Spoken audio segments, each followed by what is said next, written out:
Congratulations on the film, obviously. Thank you. Thank you. I want to start by asking what I hope is a theoretical question, because Niamh, I know that you box, and I wanted to know who would win in a fight between the two of you. Wow. Niamh, Wait, you're not allowed to hit a woman, are you? oh, wait, this So is a fair... it's societal rules more than Yeah. the fact that Taking Niamh gender could out of take it. Taking gender out of it, he would definitely win. Cannot You're like compute. you're a tank. No. You're strong, Cosmo. Very unfit. My lung capacity You're not- is the bad. thing is, right, I'm I'm- diabetic. I've got a dodgy ankle. The only thing I would win it is I could probably outrun you. I just run around him a lot, and because you're like not afraid to get hit in the face, whereas I'm a bit nervous about that. I mean, yeah. I think it'd be a good fight. Yeah. Cosmo, you went full method for this. Could you tell me a little bit about what that entailed? Yeah, just trying to nail down the most efficient and like honourably representative way to get the aesthetics of the character, like with regards to like the environment where the story takes place and how that would affect people's isms and beings and characters, and like, you know, just that kind of stuff is one job. So I kind of just, yeah, It's commitment.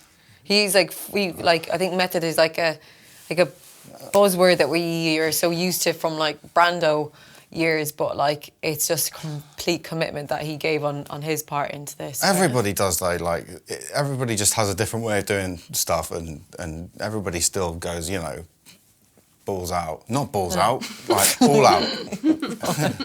But you know what I mean? I do. Regardless of their own methods of fulfilling the duties of the occupation. Of course. And what I like about it is that it's quite a almost like proudly British-Irish collaboration.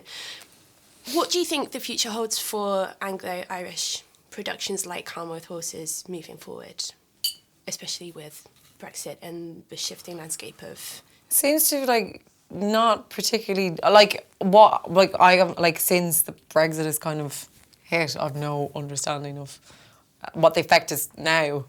Let's hope there isn't one, but as you said, like it's an English-Irish production, like it's a story that's set in Ireland, but it's told through who Nick is English, and it's a very universal story. So it's the idea that like the whole point of storytelling is it should be universal.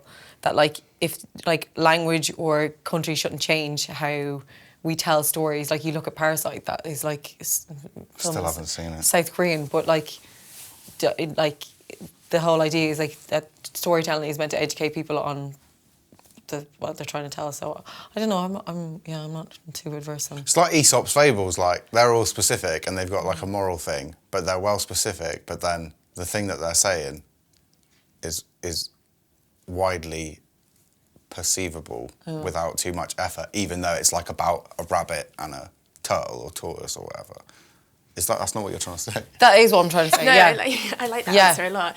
And Cosmo, you had kind of a Peaky Blinders-esque reunion in that you weren't on the screen necessarily at the same time as Simon and Ned, but you were obviously all in the same film. I imagine it was quite a tight set. Were there stories from the front line of Peaky Blinders? Oh yeah, I mean, I can't remember what order those two jobs were in for me, but it was great. Peaky Blinders after. Yeah, I think Yeah, I did. So it was great working with Ned, and anyway, I mean, just him and David as well, and just everybody. But I love Ned. What Ned does is so. Because he plays such a menacing character in this, and he's so lovely. And he goes all the way there without any compromise to how it will be that, and it's really was amazing to just be in the same room as him while he was bashing out a scene. Not bashing out. That didn't mean that in a disrespectful way. Just like performing. I think you were doing a lot of the bashing in most of the scenes. Yeah.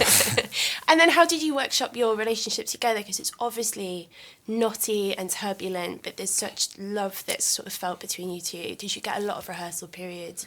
How did you bring that to the screen? We got like about a week where we were just kind of chatting, but like we were staying in the same town, and like Cosmo is he is so very open and honest and truthful performer, but also in life. So there's no walls, so you just kind of like would be just chatting really openly about like these characters, and also just sharing kind of like stories in life in general. And I think like me and him, like, we got very close, like, as Yeah. mates during it, so it makes it so much easier. Then all you have to do is, like, try and recreate that on set. Yeah, and it's like I knew early on that like when I first met Niamh, I kind of got that we were trying to do the same. Say we had the same sort of like love for this. And so yeah, we did a lot of like just normal hanging about, and it was just good. It's easy to act in scenes with him because he's just so honest and committed, and generous is the word that I would use. So like someone who's generous with their time, but also just like letting you're allowed to feel vulnerable, but also make a mistake, and the other person isn't going to just like go, geez, you messed that one up. Yeah. It's just, you feel very safe, and when you feel safe on set, you can give as much. I feel the same way about you. And then just lastly, I understand you're quite literally going off into the stratosphere after this, and am I right in thinking you're both in Bruised by Wolves? Anything you can tell me about the tone of the show and what we can expect? Ridley Scott directed it, so that kind of sets the tone. You know, like he's the godfather of science fiction, and you know, anything that he attaches his name to, especially in the sci-fi universe, you know that it's going to be good.